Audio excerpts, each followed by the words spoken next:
Hello दोस्तों, नमस्कार। SMKC channel में मैं आप सभी लोगों का दिल से बहुत बहुत स्वागत करता हूं। चलिए बहुत सारी चीज़ों को कवर करना है, स्टार्ट कर लेते हैं सबसे पहले टाटा पावर के साथ। टाटा पावर की बात करेंगे तो आप देख सकते हैं 3% की तेज़ी फिलहाल तो देखने को आप में मिल रही है। एंड कंपनी की अगर हम लोग बात करें, कंपनी एकदम ऑल टाइम हाई पे ही चलते हुए देखने को मिल रहे हैं, 52 वीक हाई पे चलते हुए देखने को आप मिल रहे हैं। आप ऐसा भी यहाँ पे कह सकते हो। फिलहाल तो इसके खिलाफ भी काफ़ी सारे रिपोर्ट्स निकले थे कि 25% गिरेगा, 30% गिरेगा, 40% गिरेगा, 400 के नीचे जाएगा। ये शेयर बाजार में आपने कदम रखा है तो ये चीज़ें चलती रहती है, ठीक है। टाटा पावर आज के दिन की अगर हम लोग बात करें तो किस न्यूज़ के चलते फोकस में रहा है, एंड वो न्यूज़ मार्केट क्लोज हो जाने के बाद यहाँ पे आई है, तो दोस्तों हम यहाँ पे कह सकते हैं एक बैड न्यूज़ है, बट इसमें एक इनर साइड गुड न्यूज़ भी है। तो बैड न्यूज़ क्या है यहाँ पे कि कंपनी के एक ट्रॉम्बे जगह है, वहाँ पे जो इनका प्लांट है वहाँ पे आग लगी है। तो ऑब्वियसली एक अच्छी बात तो है नहीं, बुरी बात है। बट इसमें फिर भी जैसे मैंने बोला, एक अच्छी बात क्या है कि हाँ, कोई इंजर्ड नहीं हुआ है, ठीक है। कि मतलब बोलते हैं ना, वो जीवित हानि हम लोग कहते हैं, वो कोई भी किसी की डेथ होते हुए देखने को नहीं मिली अभी तक को जो रिपोर्ट है उस हिसाब से कि कोई इंजर्ड नहीं हुआ है, ठीक है। तो मॉनेटरी लॉस तो भाई ठीक है, बस यहाँ पे रिकवर हो जाएगा। बट किसी की लाइफ का अगर लॉस होता है तो वो इरिकवरेबल होता है, आप सभी लोगों को पता है। इसके पहले हम लोगों ने देखा था कि कुछ कुछ प्लांट में इसी प्रकार के इश्यूज़ घटनाएं हुए थे, एंड वहाँ पे लोगों को अपनी जानें भी खोनी पड़ी थी, ठीक है। तो आप देख सकते हैं डैमेज उन्होंने रिपोर्ट यहाँ पे कर दिया है। ओवरऑल अगर हम लोग यहाँ पे बात करें दोस्तों, तो डेफिनेटली आग लगते हुए देखने को यहाँ पे मिल चुकी है कंपनी के प्लांट में। बट जो ये बड़े कंपनीज होते हैं दोस्तों, इस चीज़ के चलते आपको ज़्यादा चिंता करने की ज़रूरत नहीं होती है। क्यों? मॉनेटरी लॉस के हिसाब से, क्योंकि इतने बड़े बिजनेस होते हैं ना, इनका जो बिजनेस होता है ना, उसके खिलाफ उनका इंश्योरेंस होता है, ठीक है। अगर ये घटना हुई है ना, उसका इंश्योरेंस होगा, तो डेफिनेटली वो इंश्योरेंस कंपनी से वो पैसा वसूल कर लेंगे। आने वाले समय में जब आप इनके नंबर्स पढ़ोगे ना, टाइम लगता है, ऐसा चुटकियों में पैसा नहीं मिलेगा।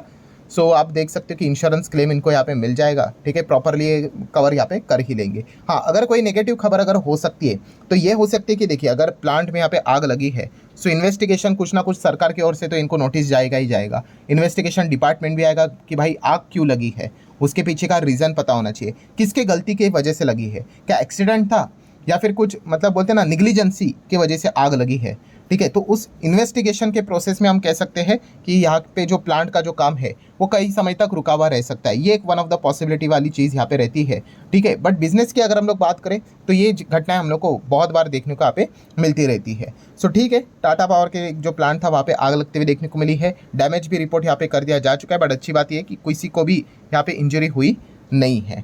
आगे बढ़ेंगे दोस्तों, तो यहाँ पे ओला इलेक्ट्रिक के बारे में काफ़ी सवाल यहाँ पे आते रहते हैं ओला इलेक्ट्रिक को लेकर, ठीक है। आज के दिन भी 4% यहाँ पे डाउन है। डेली अगर देखेंगे तो ये गिरावट चलती रहती है। 5 दिन में 14-14.25% डाउन, महीने भर में 17% डाउन। 6 महीने की बात करें तो यस, एक सडनली स्पाइक आया था, आप सभी लोगों को पता ही है। एंड ये दिक्कतें उनको तो होंगी जिनको भागती हुई ट्रेन पकड़ने की आदत होती है। जो भाग रहा है उसको पकड़ लो करके, ठीक है। एनालिसिस कुछ नहीं, भाग रहा है तो बस खरीद लो क्योंकि और ऊपर जाएगा करके खुद से ही टारगेट लिख देंगे कमेंट सेक्शन में। तो ऐसा नहीं होता है भाई, इतना सिंपल अगर बाजार होता तो हर कोई यही कर लेता, मैं भी यही कर लेता, ठीक है। मैं भी चाहता हूँ भाई मेरे पोर्टफोलियो में जो शेयर्स है वो हो जाए 10,000, 1 लाख के हो जाए, 50 लाख के हो जाए। भाई लिखने से होता है क्या? ऐसा नहीं, धंधा चलना मांगता है भाई, तभी जाके वो पैसे बनेंगे। तो ये पॉइंट आप लोगों को पता होना चाहिए। देन अगर हम लोग बात करें, एज यूजुअल कमेंट सेक्शन में पूछते रहते हैं सर अभी हम लोग आगे क्या करें, कि होल्ड करें या नहीं करें। देखिए, रिकमेंडेशन तो दे नहीं सकते, आप सभी लोगों को पता ही है। बट हमेशा मैंने लॉजिक आप लोगों को सिखाया है कि आपका हमेशा स्टेप 1 अगर क्लियर नहीं होगा, स्टेप 1 क्या है, जैसे मैंने कहा कि आपने खरीदा क्यों भाई, आपने बस इसीलिए खरीदा है कि वो भाग रहा था, ठीक है। तो आपको कुछ मतलब समझ में नहीं आएगा कि आगे क्या करना है करके, ठीक है। स्टेप 1 ही आपका गलत है ना, तो आगे के स्टेप्स गलत होने ही होने हैं। तो हमेशा मैं आपको यही चीज़ें सिखाता हूँ, चाहे कितनी भी चीज़ें रिपीट क्यों ना हो, कितनी बार भी रिपीट क्यों ना हो। क्या कोई भी स्टॉक में अगर आप जाते हो तो बिजनेस देखकर ही आपने डिसीजन लेना चाहिए, ठीक है। एंड बिजनेस की जब बात बोली जाती है तो बिजनेस ऊपर नीचे होगा। हाँ, कंपनी में कोई फ्रॉड नहीं है, कंपनी में कोई धोखेबाजी नहीं है, ठीक है। ये कंपनियां नीचे क्यों आती है? क्योंकि बिजनेस चलना चाहिए। बिजनेस की अगर हम लोग बात करें, क्या नहीं चल रहा है क्या? हाँ, फिलहाल बिजनेस में तकलीफें नजर यहाँ पे आ रही है। तकलीफें मतलब ये नहीं कि कोई फ्रॉड धोखेबाजी करके। प्रॉब्लम क्या हो रहा है कि इनका मार्केट शेयर लगातार ये लूज करते जा रहे हैं, ठीक है। एंड एक स्टार्टअप टाइप की कंपनी देखने को मिल जाती है, तो इनका फोकस वो रहता है, वो रेवेन्यू के ऊपर रहता है, ठीक है। एक बार बड़ा रेवेन्यू इन्होंने कमाना स्टार्ट कर लिया मार्केट शेयर गेन करने के बाद, फिर ये प्रॉफिटेबल आएंगे। ये हर किसी स्टार्टअप का एक बेसिक सा प्रिंसिपल होता है। आप चाहो तो जोमेटो देख लो, पीबी फिनटेक देख लो, उन्होंने वो प्रिंसिपल के थ्रू ही सक्सेस अचीव की है, ठीक है।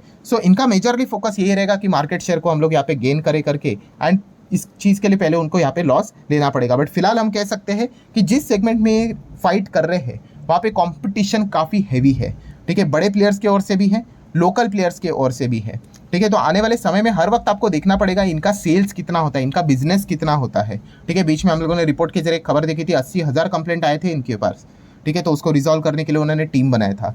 तो ये सारी चीज़ें अगर चलती रहेंगी एंड अगर लगातार सेल्स अगर इनके गिरते रहेंगे तो दिक्कत हो जाएगी फिर, ठीक है। तो ये पॉइंट हम लोगों को पता है यहाँ पे होना चाहिए। फिलहाल तो हम कह सकते हैं ओला इलेक्ट्रिक का जो बिजनेस है काफ़ी चैलेंजिंग पार्ट से हम लोग को गुजरते हुए देखने को यहाँ पे मिल रहा है। सिमिलर भी अगर हम लोग बात करें, एक और सवाल पूछा था बजाज हाउसिंग फाइनेंस से related. Sir Bajaj housing finance का क्या होगा? क्या होगा मतलब अच्छी कंपनी है भाई, बिजनेस अच्छा होना चाहिए, ठीक है। इसका अर्थ ये नहीं कि वो रोज पैसा छाप के देगा। सबसे पहले तो आप देख सकते हैं ये एक लार्ज कैप कंपनी हो चुकी है दोस्तों, ये पॉइंट आप समझ लो।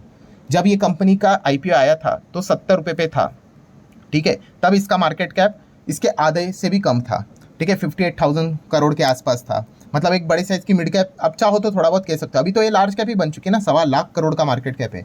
और लार्ज कैप आपको एक बेसिक सा क्या प्रिजम्पशन अजम्पशन लेकर चलना होता है कि ये शायद से 5 से 6 साल में हमारी जो इकोनॉमिक जीडीपी जिस प्रकार से हम लोग ग्रो करते हैं उसी चीज़ के हिसाब से ग्रो करेंगे। तो 5 से 6 साल में डबल के हिसाब से चलना चाहिए, कोई गारंटी होती नहीं है, ये एक बेसिक अजम्पशन होता है, ठीक है। तो ये पॉइंट हम लोग को पता है यहाँ पे होना चाहिए।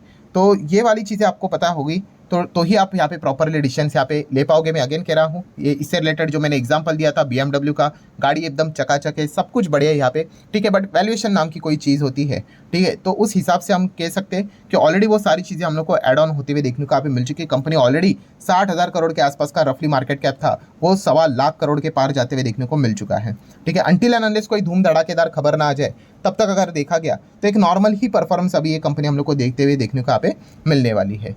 देन अगर हम लोग यहाँ पे आगे बढ़ेंगे दोस्तों तो यहाँ पे FOMC बैठक रिसेंटली हम लोगों ने देखा ही था।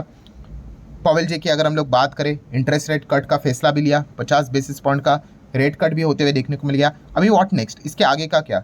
तो दोस्तों आप सभी लोग पता है हर कोई इंतजार कर रहा है किस चीज़ के चलते, RBI के चलते।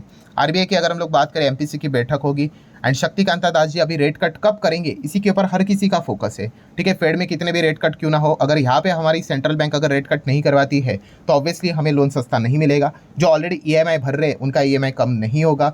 तो ऑब्वियसली जब तक शक्तिकांता दास जी इससे रिलेटेड अनाउंसमेंट नहीं करते तब तक तो कुछ यहाँ पे होने वाला है नहीं। बट अगर हम लोग बात करें शक्तिकांता दास जी, देखो उनका जो भी ऑफिशियल फैसला रहेगा वो तो MPC की बैठक अक्टूबर मंथ में ही है, तभी हम लोग को देखने को यहाँ पे मिलने वाला है। बट उससे पहले उन्होंने काफ़ी सारे इंटरव्यूज़ दिए हैं और जितने भी इंटरव्यूज़ देखने को यहाँ पे मिले हैं वहाँ पे हम लोगों को अगर आप इनकी स्पीच को अगर प्रॉपरली स्टडी करोगे तो आपको एक रफली हिंट मिलते हुए देखने को यहाँ पे मिल जाता है। और हिंट की अगर हम लोग बात करें तो ऐसा लगता है कि RBI या फिर हम कह सकते हैं शक्तिकांता दास जी इतने ज़्यादा कॉन्फिडेंट नज़र नहीं आ रहे हैं किस चीज़ के प्रति, रेट कट के प्रति। यस, अगर आप अलग अलग इनके स्टेटमेंट्स को अगर आप देखोगे तो यही कह रहे हैं कि rate cut to be based on long term inflation trajectory. उस हिसाब से हम लोगों ने यहाँ पे डिसीजन यहाँ पे लेना चाहिए, मतलब कोई जल्दबाजी करनी नहीं चाहिए, ठीक है। Inflation has moderated but we still have a distance to cover, ये बात खुद RBI शक्तिकांता दास जी ने इंटरव्यू में यहाँ पे बोली थी कि मॉडरेट तो हुआ है बट स्टिल बहुत अभी लंबी पारी यहाँ पे बाकी है, बहुत लंबा डिस्टेंस कवर करना बाकी। मतलब इन शॉर्ट आप बिटवीन द लाइन समझने की कोशिश करो कि वो ये बताने की कोशिश करे कि अगर वहाँ पे अगर रेट कट यहाँ पे होता है जो कि हो चुका है तो ज़रूरी नहीं कि यहाँ पे भी इमीडिएटली हो सके करके, ठीक है। सो यही चीज़ें हम लोग को बार बार सामने आते हुए देखने को यहाँ पे मिल रही है। उन्होंने ये भी बताया था कि inflation has been brought within the target band 2 to 6%, but ये मत भूलो हमारा टारगेट 4% है। 4% पे कॉन्स्टेंटली अगर यहाँ पे रहेगा इन्फ्लेशन तभी जाके हम लोग रेट कट के बारे में विचार करेंगे। तब तक हम लोगों ने एकदम ऐसा रश में जाके फटाफट यहाँ पे पॉलिसी बनाकर रेट कट यहाँ पे करेंगे उसके चांसेस तो कम नज़र आते हैं। एंड RBI गवर्नर को चिंता किस बात की सताती है तो दोस्तों वो है मानसून। यस, मानसून की अगर हम लोग बात करें तो अभी भी बहुत सारी जगह पे अनइवन मानसून हम लोग को देखने को मिल रहा है। एंड इस चीज़ के चलते आपको पता ही है CPI जो बास्केट होता है उसमें फूड का कंट्रीब्यूशन हम लोग को ऑलमोस्ट 50% देखने को मिल जाता है। एंड अगर मानसून अगर ऊपर नीचे अगर हुआ तो क्या करेगा, वो इन्फ्लेशन को यहाँ पे बढ़ा सकता है। एंड अगर रेट कट पहले ही कर दे और बाद में अगर इन्फ्लेशन बढ़ जाए तो बाजार के ऊपर भी बहुत बड़ा भयंकर नेगेटिव इंपैक्ट आ सकता है। बट RBI कभी भी बाजार कैसे चलेगा उस हिसाब से डिसीजन नहीं लेता है।